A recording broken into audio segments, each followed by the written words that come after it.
pulling the carburetor off a 1981 Camaro. Here's a 1981 Camaro project car that we bought specifically to get the emissions equipment off of it and put it on our 1980 so we could pass Colorado front range emissions. We've changed course. We're going to put an LS engine in the 1980 now, so we'd like to sell this blue car. At this point, the car will not start. It will run if you're spraying starter fluid in there, and gas is getting to the carburetor. So our best guess is that the carburetor needs to be rebuilt. Okay, now we're pulling a hose off that goes off to the smog pump. And now he's taking off the wing nut that secures the air cleaner to the carburetor.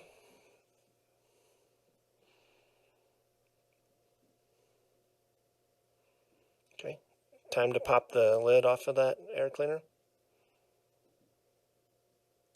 And now the air filter.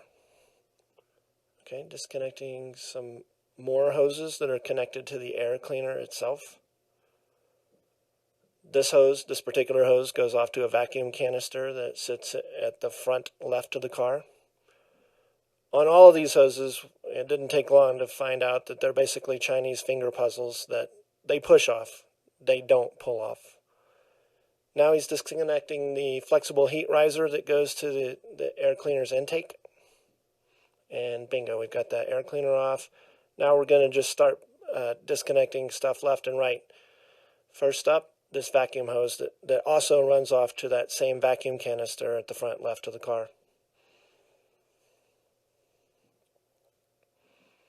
Okay, now he's disconnecting a short section of rubber fuel line that connects the metal fuel line together, where some really bad mechanic decided that it would be a good idea to hacksaw through it. Okay, now disconnecting a small vacuum line that's on the front of the carburetor, and the hose itself runs off to some sort of vacuum device that is right next to the dipstick. Okay, now we're going to get a small vacuum hose that connects to the back of the carburetor and runs off to where Dylan is pointing. And now we're going to disconnect a big vacuum hose that it provides vacuum to the power brakes, the brake booster. Just using that little straight slot screwdriver to undo the hose clamp.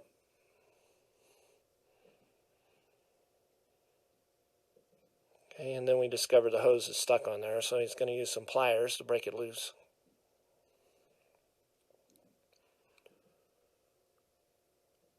Bingo.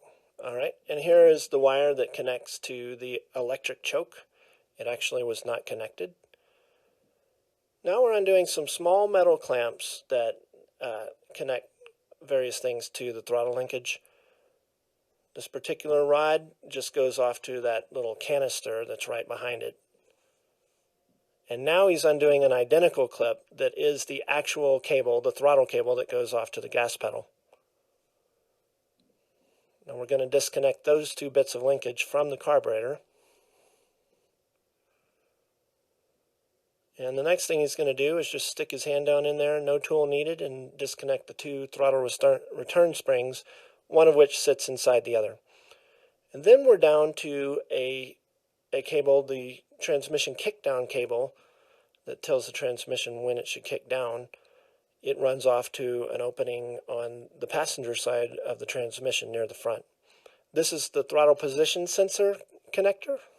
It's being undone right there. And then an adjacent vacuum hose, a small vacuum hose that goes to this vacuum port right there. And now another vacuum hose that is even lower down and more hidden on the carburetor, but on the passenger side, below the fuel line opening. And it runs off back there to that vacuum actuator right there. Now we're disconnecting the fuel metering solenoid connection, which you can tell by the blue connectors. And with all of those things disconnected, we're finally able to undo the 4 bolts that connect the carburetor to the intake manifold. They are 1/2-inch bolts. He's got a 1/2-inch socket on there.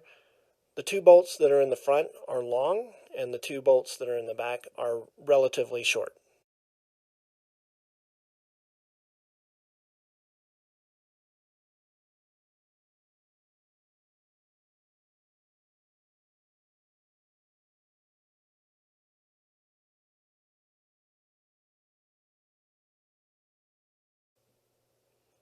Okay, the bolts are undone, we're pulling them out, and now it's time to disconnect the carburetor from the intake manifold.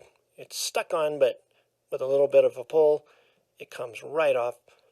What you immediately notice is that there's a big vacuum hose that runs from the base of the carburetor over to the valve covers. That hose was nearly impossible to get to with it on the intake manifold, but is very easy to get to with it off.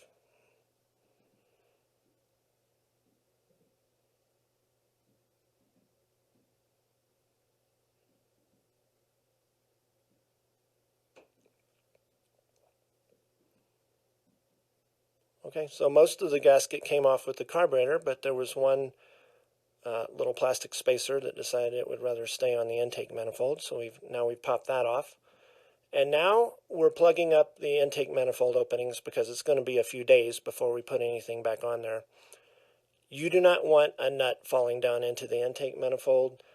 If it does, if you can't get it back with a magnet, you are in for a long afternoon, because that nut it will go down and damage valves and pistons. You don't want it in there. You have to get it out.